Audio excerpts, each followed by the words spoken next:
Nasubukan mo na ba ito, kapatid? Na parang merong dumang sa'yo na problema na parang hindi mo na kaya.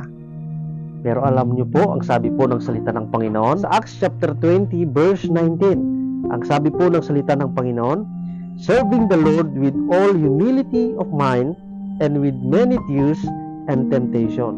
Ang paglilingkod sa ating Panginoon, mga kapatid, ay natural lamang po na tayo po'y makaranas ng mga problema, pagsubok sa ating buhay. Pero ang gusto ng Panginoon na magkakaroon po tayo ng humility of mind. Yes, dumating tayo dun sa punto na parang ayaw na natin maglingkod sa Kanya. Pero sabi niya dun, many tears and temptation.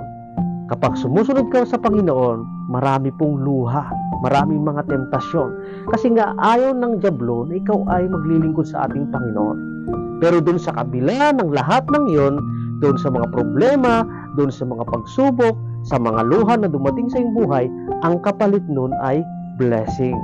Kapag ikaw ay patuloy pa rin sa paglilingkod sa ating Panginoon. Magkaroon lang tayo ng humility of mind, mga kapatid. Sabihin mo sa dyablo, yes, dumating lahat ng yan, pero hindi ko hiwalayan ang ating Panginoon. Magkakaroon ka ng humility of mind.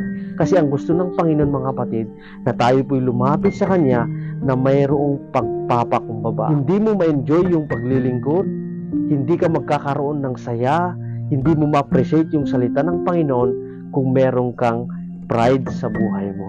Kaya nga kailangan natin ng Diyos kasi hindi natin kaya lahat. Kaya nga tayo po'y lumalapit sa ating Panginoon na papakumbaba sa Kanya. Kasi nga, mga kapatid, yun yung kailangan natin. Kailangan natin ang Diyos. Wala tayo kung wala ang Panginoon. Wala ang lahat kung wala ang Panginoon. Kaya kailangan natin ng Panginoon, kailangan natin siya, kaya nga tayo naglilingkod sa Kanya. Kasi alam natin na lahat ng ating nararanasan ngayon, ang katagumpayan ay ang ating Panginoon. Kaya niyang ibigay ang buhay na walang hanggan. Kaya nga niya binigay niya nga yung kanyang bugtong na anak. Yun pa kayang problema mo ay hindi niya kayang solusyonan. Kaya nga kailangan natin ng Panginoon, mga kapatid, magpatuloy lang tayo sa Kanya. Maraming salamat po. God bless po sa ating lahat.